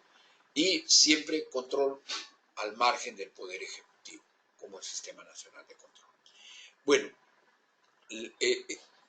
lo que pasa es que por la década de los años 60, lo que se llamaba la reforma de la administración pública consistía en establecer 4 cosas.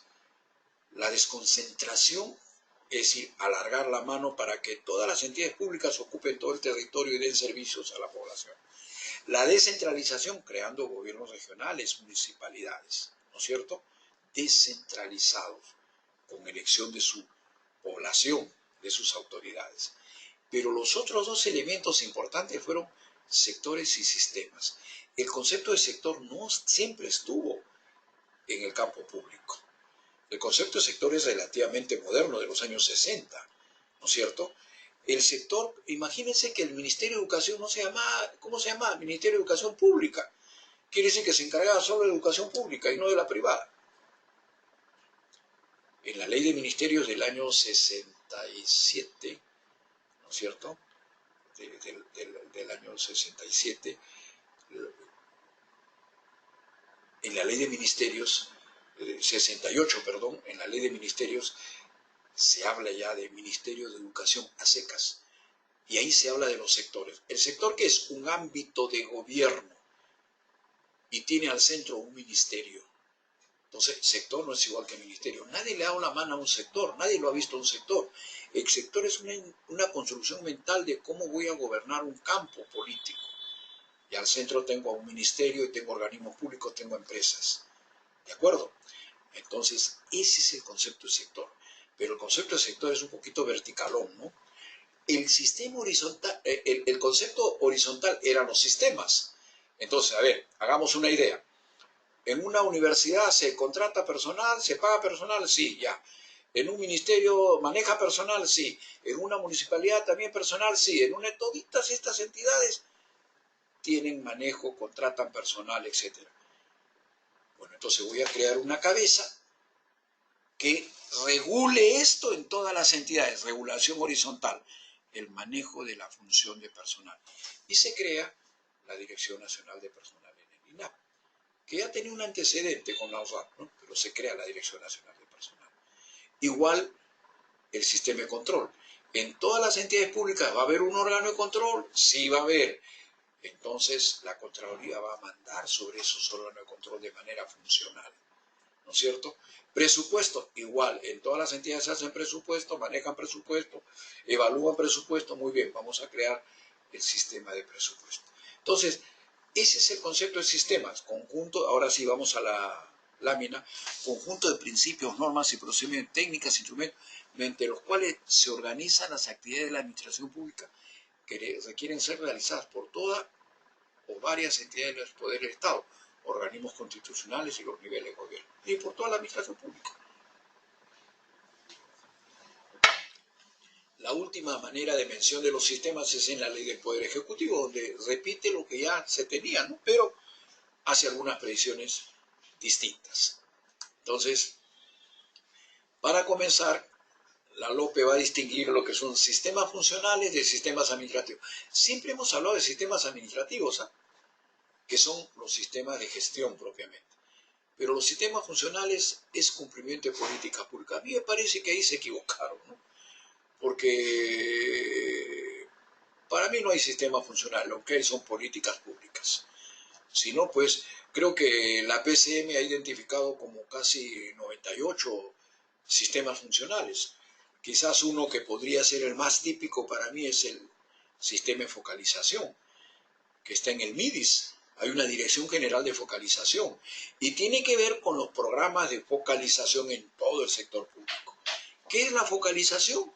Es cuando el Estado va a intervenir en una población focalizada. Quiere decir que ahí hay dos tipos de población, la focalizada y la no focalizada. Pero la focalizada es la población que necesita protección, la población que necesita que el Estado la cuide, la proteja, establezca regulaciones, ¿no es cierto?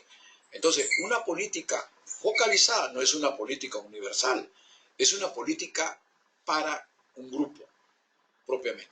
Entonces, el Estado tiene un sistema de focalización. En el MIDIS está la Dirección General de Focalización. Y todas las entidades públicas se supone que tienen que guiarse por esta política de focalización.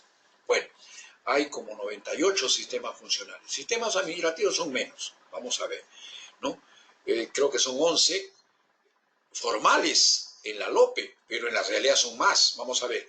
Solo por ley se crea un sistema con opinión favorable de la PCM y el Poder Ejecutivo de Sistemas Administrativos es rector, excepto el Sistema Nacional de Control, y ahí vendríamos también el de planificación. Pero yo creo que el Poder Ejecutivo es rector del Sistema Nacional de Planificación también, y es responsable de reglamentarlos y operarlos, ¿no? Ahí tienen una lista de sistemas funcionales incompleta, pues, ¿no? Porque están casi repitiendo el ente rector con el sistema funcional. Pero ya les he dicho que hay como 98 sistemas funcionales. A nosotros lo que nos interesa más es el administrativo. Como ustedes ven, acá hay 11 sistemas administrativos, ¿sí?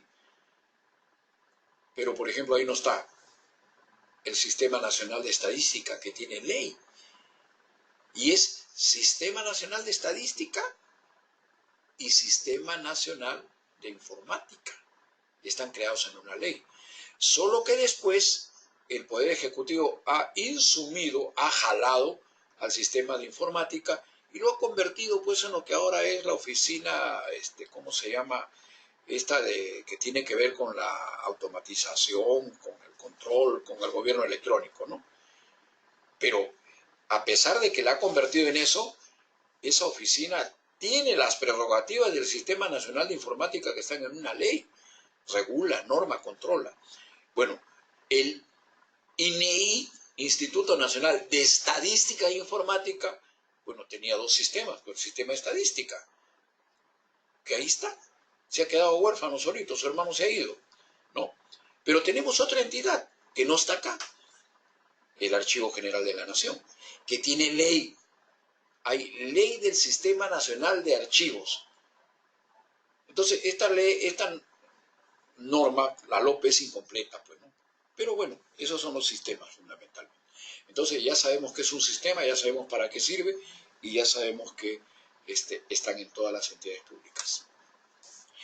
Avanzaremos sobre gestión por procesos para concluir con esta parte por lo menos, ¿ya? Muy bien. ¿Qué cosa es un proceso?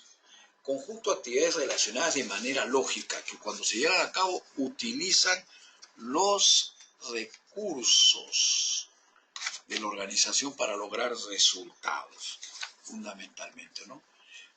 Resultados específicos, transformando elementos de entrada en elementos de salida, productos o servicios. Generan valor agregado. Los procesos tienen necesariamente que generar valor para ser considerados como tal. Le llamamos también valor público, ¿no? Pero es el beneficio que obtienen los usuarios de ese proceso, de ese servicio.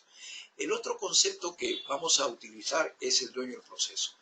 Cargo dentro de la empresa que recae sobre el que tiene la mayor responsabilidad del proceso. ¿Quién tiene la mayor responsabilidad del proceso? Puede ser un cargo o un puesto, como puede ser un área, ¿no es cierto? que es la que tiene la mayor responsabilidad del proceso.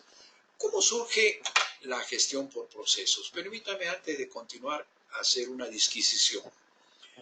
En realidad esto de los procesos ya es tan antiguo como caminar a pie, creo. Pero vámonos a 1980. En 1980 Michael Porter es el gurú de la gerencia moderna. En 1980, muy joven, profesor de Harvard, escribe varios libros sobre competitividad empresarial, ¿no es cierto?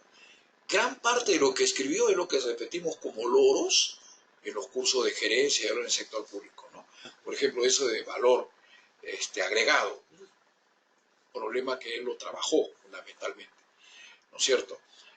Cadena de valor también, estrategias competitivas, hay un conjunto de conceptos, ¿no?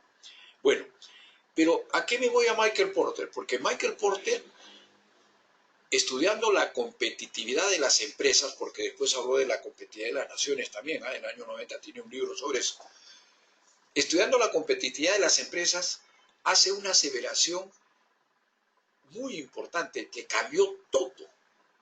Dice, la competitividad de una empresa reside en la cadena de valor de sus procesos. A ver, voy a repetirlo, porque esto que estoy diciendo es sustantivo, es clave. A ver, que una empresa sea más competitiva que otra es el sueño, ¿no es cierto? Si usted tiene una empresa, quiere ser competitivo. ¿Qué quiere decir? Que sus productos va a venderlos más, la gente lo va a preferir, etcétera, ¿no es cierto? Ya. ¿Qué dice Michael Porter? Dice que la competitividad de una empresa reside, ¿dónde está? En la cadena de valor de sus procesos. Y ahí viene el problema, ¿qué es cadena de valor? Cadena de valor es el conjunto de actividades que están entrelazadas entre sí y que tiene insumos y genera productos, ¿no es cierto? Entonces, por ejemplo, si yo fabrico zapatos, ¿sí? ¿Hay insumos o no? ¿Cuáles son? Cuero, cola, qué sé yo, todo lo que necesito, y también la mano de obra. Y todo el proceso, la cadena de valor. A ver, ¿cuál es la primera actividad? Cortar el cuero. La segunda, la tercera, la cuarta, la quinta, la última, ponerle los pasadores y meterlo en la caja, ¿no es cierto? Esa es la cadena de valor. Insumos y al final resultados. ¿Que a quién se entregan? Al usuario, al cliente.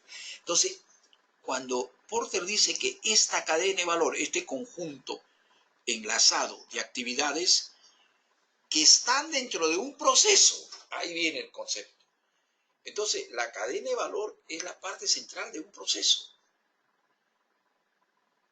¿Y qué dice Porter?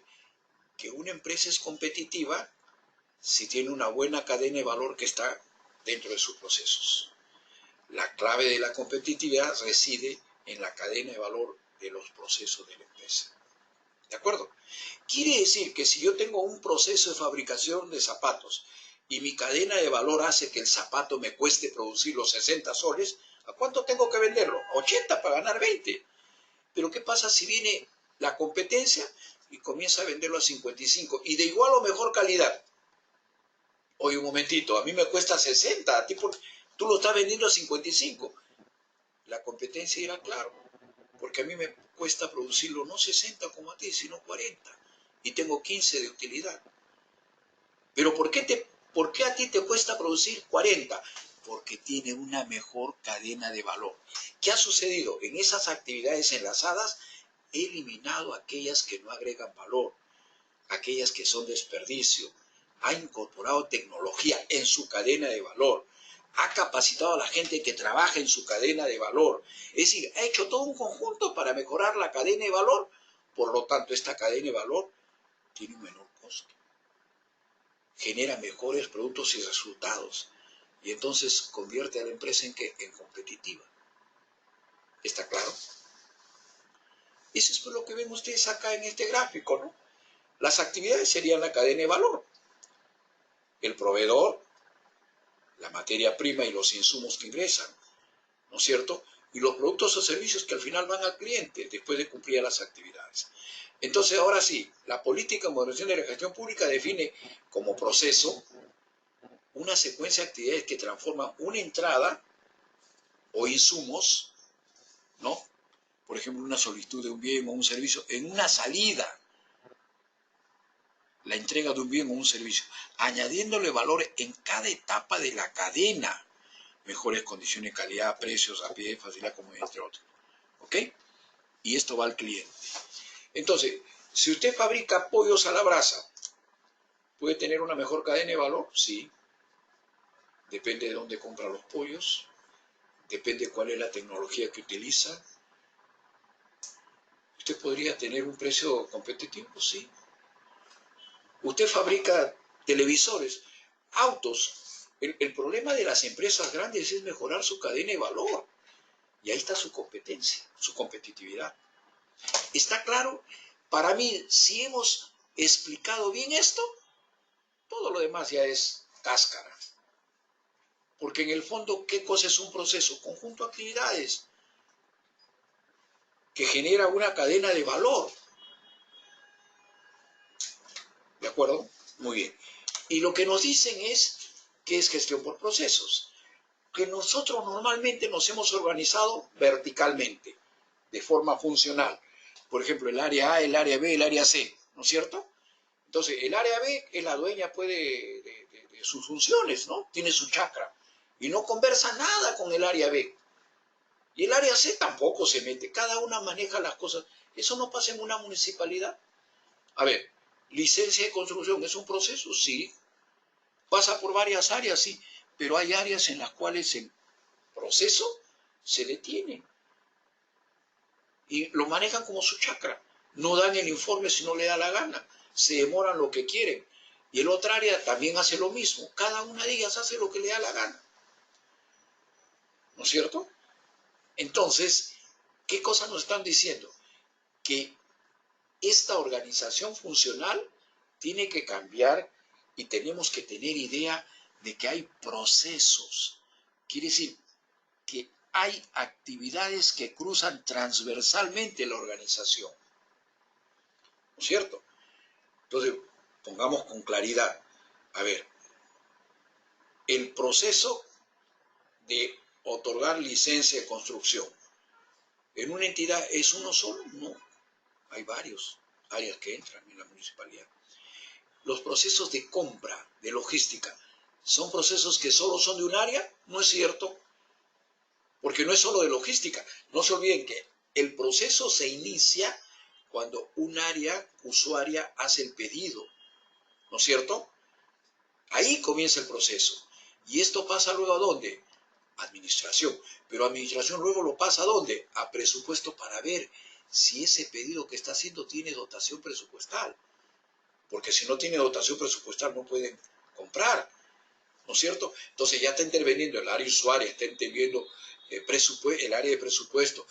Luego va a regresar, al final, el área de logística es la que va a conducir toda la contratación. Por eso podríamos decir que es el área dueña del proceso, la que tiene la mayor responsabilidad. Pero una vez que ya se ha hecho esto, ¿quién es el que tiene que recibir el bien? ¿Quién es el que tiene que pagar? El área de tesorería. ¿Quién es el que...? Entonces, oye, una contratación pública no solo es problema del área de logística, es un proceso porque pasa por varias áreas. Entonces, ¿por qué mejor no lo vemos como proceso? Y en base al dueño del proceso, al área o el puesto que tiene la mayor responsabilidad, comenzar a liderar y conducir la mejora del proceso. Si esto es así, entonces vamos a ver que nuestra organización está llena de procesos, ¿no es cierto? Y vamos a tratar de gestionar procesos más que funciones, ¿no? La gestión por procesos es una forma de organización diferente de la clásica organización funcional. Implica un trabajo transversal entre todas las áreas donde prima la satisfacción del ciudadano sobre los objetivos de las áreas. ¿Estaríamos de acuerdo hasta ahí? Bien.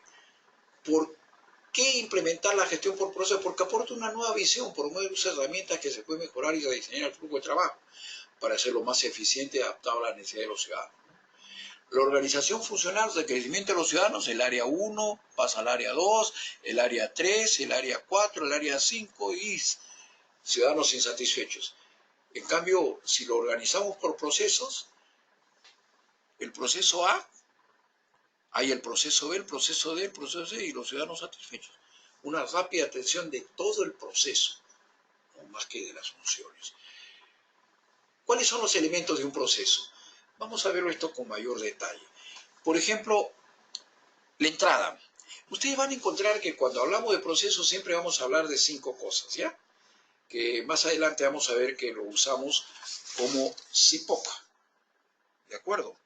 El CIPOC que vamos a plantearle a ustedes es en realidad, a ver, voy a adelantar un poquito ya, porque creo que esto sí es importante.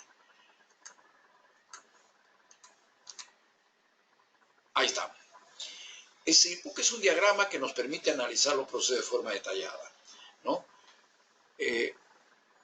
Los proveedores de insumos, el material que ingresa, el proceso, las salidas y los clientes. Por eso es CIPOC en inglés, Suppliers, Input, Process, Output, Customer, ¿no? Entonces, vamos a ver esto aquí. A ver, proveedor, entrada, proceso, salida y cliente. Ahí tenemos un proceso, ¿no? Por ejemplo, acá un proceso sencillo, solicitud de informe médico, ¿no? El proveedor es el usuario, ¿no? Y hay un aplicativo que se va a aplicar, que se va a utilizar, ¿no es cierto? La entrada, ¿qué cosa es? La solicitud, la documentación sustentatoria requerida y la aplicación, el uso del aplicativo del hospital. Acá está el proceso, se recibe la solicitud, se verifica el cumplimiento del requisito, se ingresa al sistema, se busca el al final se entrega el informe. La salida, miren, puede ir a la carpeta solicitud documental con sustentatoria, pero puede ir el informe médico y el cargo de entrega. ¿A quién va? Al usuario, que es el cliente, pero también va al archivo. El archivo también viene a ser un cliente de este proceso. Entonces, estaría claro más o menos, vamos a regresar sobre esto, pero terminemos con la parte que hemos estado tratando. Entonces, en un proceso hay 5 partes, ¿no es cierto? La entrada, ¿no? Digamos, por ejemplo, acá procesos precedentes, material, energía, energía, información, las actividades, las salidas y los clientes a quienes van, ¿no es cierto? Son los elementos del proceso. Tipo de proceso. Básicamente hay 3, algunos hablan de 4, etcétera, pero 3. Procesos estratégicos relacionados con los objetivos, con la razón de ser de la entidad. Perdón, equivocado. Relacionados con la definición de objetivos, métrica política y control de la organización, es decir, con la dirección, los procesos estratégicos. Los procesos misionales, generadores de productos o servicios vinculados directamente con la misión de la empresa, la institución. También se llaman procesos operativos, procesos claves, procesos de línea. Son los procesos que justifican la existencia de una organización. Vamos a verlos ahora. Proceso de soporte. Facilitan la ejecución de los procesos operativos y el logro de los objetivos, también conocidos como procesos de apoyo, ¿no? Y niveles de procesos. Nivel 0, nivel 1, nivel 2, nivel 3, ¿no es cierto? Hay una desagregación. Por ejemplo, este es el nivel 0 y este proceso que está marcado con las líneas rojas lo desagrego en subprocesos, es el nivel 1. Y ahí puedo llegar hasta nivel N, nivel 2, nivel 3, nivel 4. Vamos a ver esta desagregación de procesos de manera inmediata. Ahí tienen, por ejemplo, no he tomado una nacional para no confundirnos, esta es una universidad, si no me equivoco, colombiana, ¿no? ¿Cuáles son sus procesos misionales? Comencemos por ahí. Y que eso podemos verlo también en el caso peruano. ¿Para qué existe una universidad?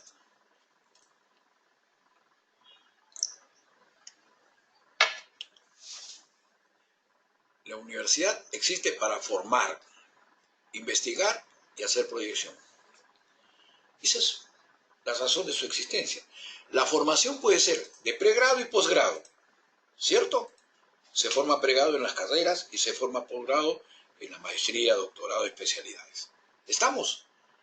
Esos serían subprocesos de formación, ¿no?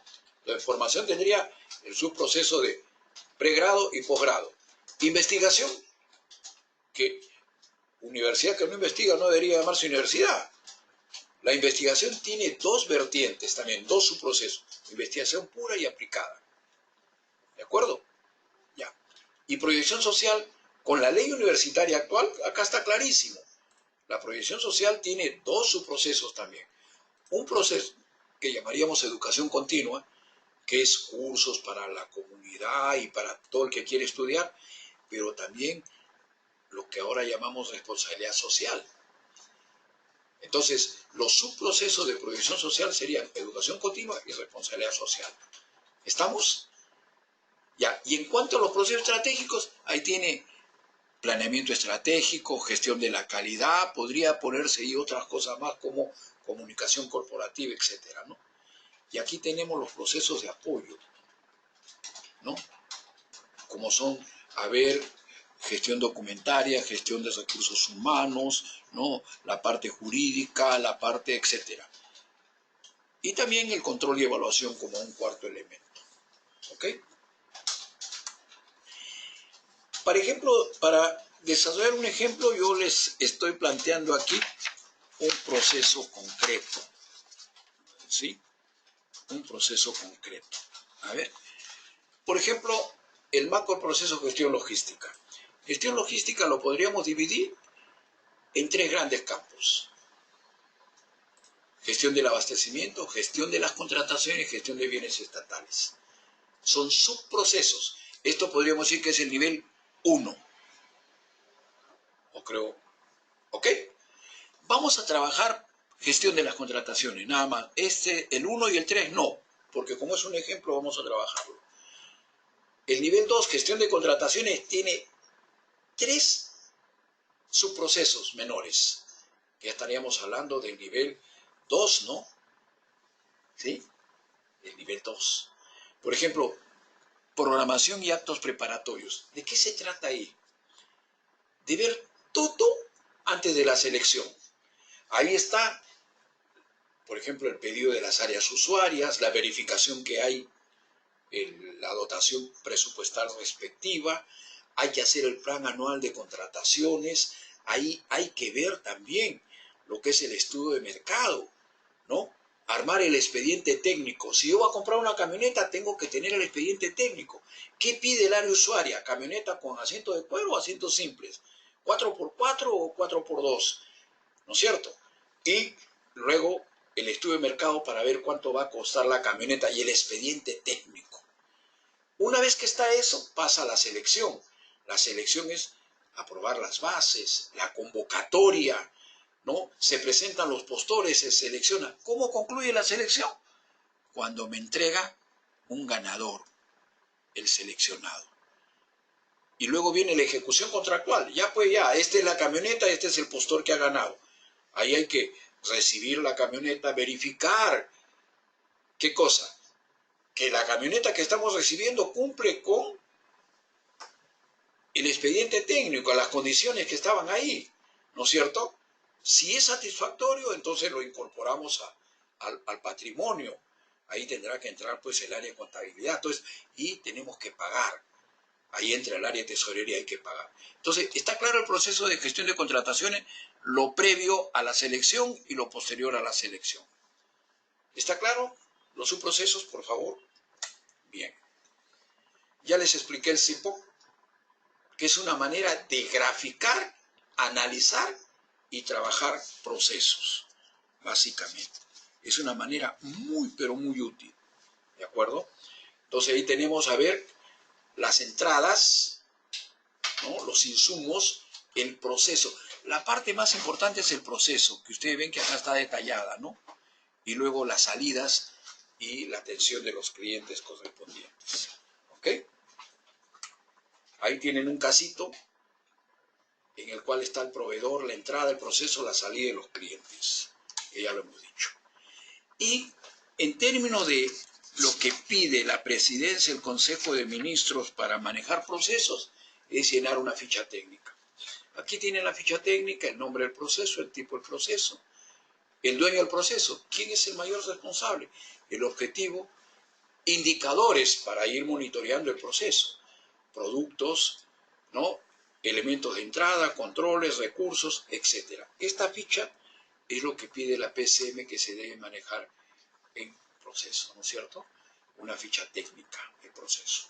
Ahí la tienen ustedes como modelo, que es la que ellos han utilizado. ¿Qué es gestión por procesos? Es un modelo de gestión que concentra la atención en el resultado de cada uno de los procesos que realiza la empresa, en vez de las actividades individuales. ¿Cuál es el origen? Michael Porter. La clave de la competitividad de una empresa está en la cadena de valor de sus procesos. Cada persona que interviene en una actividad lo hace teniendo como referencia el resultado final del proceso. Consiste en gestionar integralmente cada uno de los procesos. Los sistemas coordinan las funciones independientemente de quien las realiza. La gestión por procesos se fundamenta en la dedicación de un directivo, al que llamamos propietario, ¿no?, a cada uno de los procesos de la empresa, teniendo la finalidad de conseguir la finalidad que el proceso persigue. ¿De acuerdo? Vamos a ver gestión de recursos humanos en la sesión de mañana. No sé, soy de los que me gusta comenzar a la hora y terminar a la hora. ¿Algunas preguntas llegaron? Porque también podría ser que me las lleve y las conteste mañana, ¿no? ¿Cuántas preguntas son? ¿Ah? A ver, les voy a pedir un favor. Voy a pedir a la señorita que está acompañándome que me baje las preguntas y me las ponga en mi correo. ¿De acuerdo? Yo las voy a analizar con tranquilidad mañana en la mañana. Y en la tarde que vengo, lo primero que voy a hacer es comentarle las preguntas. ¿Ya? Igual haríamos mañana, hagan todas las preguntas que quieran. Y yo lo que voy a hacer es revisarlo. ¿Por qué? Porque creo que ustedes merecen una contestación más fundamentada. Y eso, si lo veo mañana, me va a dar más tiempo como para fundamentarla. No hacerla extensa, pero sí centrada, de tal manera que ustedes puedan tener una respuesta apropiada. Bien, señores, les agradezco la atención que han tenido. Estoy a sus órdenes y espero que mañana continuemos con este tema de gestión pública. Muchísimas gracias.